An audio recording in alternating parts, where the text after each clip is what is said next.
എല്ലാവർക്കും നമസ്കാരം. പൃഥ്വി വ്ളോഗ്സിൻ്റെ പുതിയൊരു വീഡിയോയിലേക്ക് സ്വാഗതം.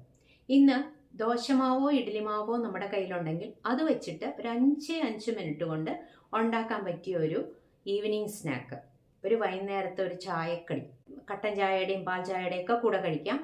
വേണമെങ്കിൽ നമുക്ക് ഒരു ചട്നി പോലെ ഉണ്ടാക്കാം, ഒരു തേങ്ങാ ചട്നി, കുറച്ച് പച്ചമുളകും ജീരകവും ഒക്കെ അരച്ചിട്ട്. ഞാൻ പക്ഷെ അതൊന്നും ചെയ്യുന്നില്ല കേട്ടോ, അതൊന്നും ചെയ്യുന്നില്ല. ഇത് ഇങ്ങനെ തന്നെയാണ് കഴിക്കാൻ പോകുന്നത് ചായയുടെ കൂടെ. അപ്പം നോക്കാം എങ്ങനെയാണെന്ന് വരും. ഇവിടെ ഒരു ബൗൾ എടുത്തിട്ടുണ്ട്. ഇതിലേക്കാണ് നമ്മൾ ദോശമാവ് അല്ലെങ്കിൽ ഇഡ്ഡലിമാവ് ചേർത്ത് കൊടുക്കാൻ പോകുന്നത്. ഞാനിവിടെ ദോശമാവാണ് ചേർക്കുന്നത്.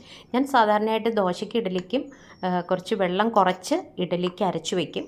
ദോശ ഇടുന്ന നേരത്ത് കുറച്ച് വെള്ളം കൂടി ചേർത്ത് അത് ഒന്ന് ലൂസാക്കി മിക്സ് ചെയ്തെടുക്കുകയാണ് പതിവ്. അതുപോലെ ഇതിപ്പം ദോശമാവാണ്. ഇനിയും ഇതിലേക്ക് ഒരു 1/2 കപ്പ് മൈദ കൂടി ചേർത്ത് കൊടുക്കുന്നുണ്ട്. കണ്ടില്ലേ? മൈദ ചേർത്ത് കൊടുത്തതിന് ശേഷം ഇഞ്ചി, പച്ചമുളക്, കറിവേപ്പില അത് 1 ടേബിൾ സ്പൂണോളം ചെറുതായിട്ടൊന്ന് ചോപ്പ് ചെയ്തെടുത്തിട്ടുണ്ട്. അത് ഇതിലേക്ക് ഇട്ട് കൊടുത്തു. ഇനി നമുക്ക് ഓൾറെഡി നമ്മൾ ഉപ്പ് ചേർത്തതാണ് മാവിന്, പക്ഷേ ഞാനൊരല്പം ഉപ്പും കൂടി ഇതിലേക്ക് ഇട്ട് കൊടുക്കുന്നു. ഒരു നുള്ളുപ്പൊക്കെ മതിയാവും. ഇട്ട് കൊടുത്തു. എന്നിട്ട് തവി വെച്ച് തന്നെ നല്ലതുപോലെ ഒന്ന് ഇളക്കി യോജിപ്പിക്കണം. അതിനുശേഷം തവി കൊണ്ട് ഇളക്കി യോജിപ്പിച്ചതിന് ശേഷം കൈ വെച്ച് തന്നെ നല്ലപോലെ ഒന്ന് കുഴച്ചെടുക്കണം. ഞാനിതിലേക്ക് 1 ടേബിൾ സ്പൂണോളം വെള്ളം ചേർത്തിട്ടുണ്ട്. അപ്പോൾ നമുക്കത് ഈ ഒരു കൺസിസ്റ്റൻസിയിൽ മാവ് റെഡിയായി കിട്ടും. ഇനി ഇത് വെച്ചിരിക്കുകയൊന്നും വേണ്ട. വേണമെങ്കിൽ എന്നുള്ള ബേക്കിംഗ് സോഡ ചേർക്കാം, പക്ഷേ ഞാനിതിൽ ചേർത്തിട്ടില്ല. കാരണം ഓൾറെഡി ദോശമാവെന്ന് പറയുമ്പോൾ കുറച്ച് പുളിച്ച മാവായിരിക്കുമല്ലോ. അപ്പോൾ അതുകൊണ്ട് ബേക്കിംഗ് സോഡയൊന്നും ചേർത്തില്ല. ഇനി ഒരു ചട്ടിയിൽ എണ്ണ ചൂടാക്കാൻ വെച്ചിട്ടുണ്ട്. ഞാനിവിടെ സൺഫ്ലവർ ഓയിലാണ് എടുത്തിരിക്കുന്നത്. ഒരു പ്ലേറ്റിൽ വെള്ളം കൂടി എടുത്തു വെച്ചു. കൈയൊന്ന് നനച്ചിട്ട് ഇത് എടുത്ത് ഇടാനായിട്ട് വെറുതെ ഇങ്ങനെ നുള്ളി ഇട്ടാൽ മതി. അതേ ഷേപ്പൊന്നും വരുത്താനില്ല. പക്ഷേ ഈ വെള്ളത്തിൽ ചിലപ്പോൾ അത് പൊട്ടിത്തെറിക്കാനുള്ള സാധ്യതയുണ്ട്. ആദ്യം എനിക്കങ്ങനെ ഒരു അബദ്ധം പറ്റി. അതുകൊണ്ട് ഞാൻ പിന്നെ കൈ വെള്ളത്തിലൊന്നും മുക്കിയില്ല. അല്ലാതെ തന്നെ ഈ മാവെടുത്തിട്ട് ചെറിയ ചെറിയ ഇതായിട്ട് അതിലേക്ക് എണ്ണ ഉള്ളതിനനുസരിച്ച് മുങ്ങിക്കിടക്കത്തക്ക വിധത്തിൽ ഇട്ട് കൊടുത്തു. ഒരു 4-5 ഇട്ടാണ് ഇട്ടത്.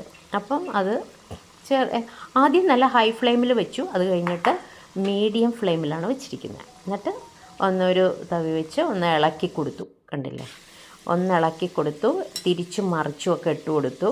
അപ്പോൾ ഒരു വശം നല്ലതുപോലെ ഒരു ഗോൾഡൻ ബ്രൗൺ കളറായി കഴിഞ്ഞപ്പോൾ തിരിച്ചിട്ട് കൊടുത്തു. ഇത് ശരിക്കും പറഞ്ഞാൽ ഒരു മീഡിയം ഫ്ലെയിമിൽ വെച്ചാൽ മതി. ഹൈ ഫ്ലെയിമിൽ വെച്ചാൽ എന്താ പറ്റുകയെന്ന് വെച്ചാൽ ഉള്ളു വേവില്ല, പുറം കരിഞ്ഞും പോകും. എന്നിട്ട് തിരിച്ചും മറിച്ചും ഒക്കെ ഇട്ട് നല്ല ഗോൾഡൻ ബ്രൗൺ കളറായി കഴിഞ്ഞപ്പോൾ ഈ എണ്ണയിൽ നിന്ന് കോരി മാറ്റി.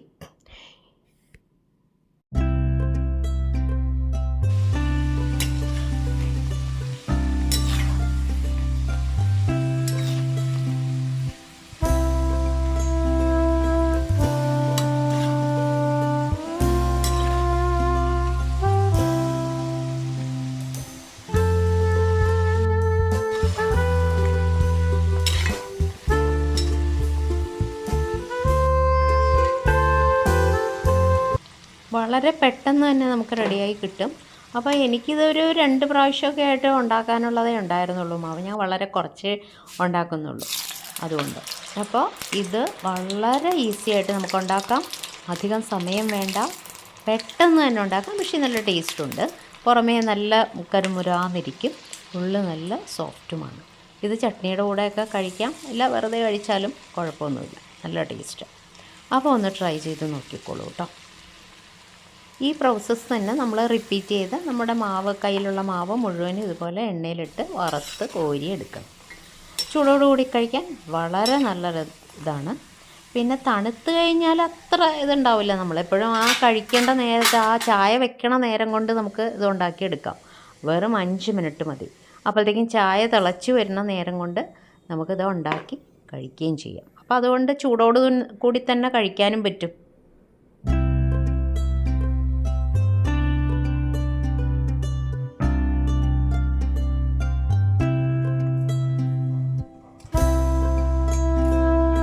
കണ്ടില്ലേ? ഇതൊന്ന് മുറിച്ച് കാണിച്ചു തരാം. കണ്ടില്ലേ? നല്ല ചൂടോടുകൂടിയാണ്. പുറം നല്ല ക്രിസ്പിയാണ്, ഉള്ളൊക്കെ വെന്തിട്ടുണ്ട്, നല്ല ടേസ്റ്റും ഉണ്ട്. കണ്ടില്ലേ എൻ്റെ വൈകുന്നേരത്തെ ചായക്കടി വളരെ പെട്ടെന്ന് ഉണ്ടാക്കാവുന്ന. ട്രൈ ചെയ്ത് നോക്കൂ, എന്നിട്ട് ഫീഡ്ബാക്ക് അറിയിക്കൂ. അടുത്തൊരു വീഡിയോയിൽ ഉടനെ കാണാം. Thank you. ബൈ.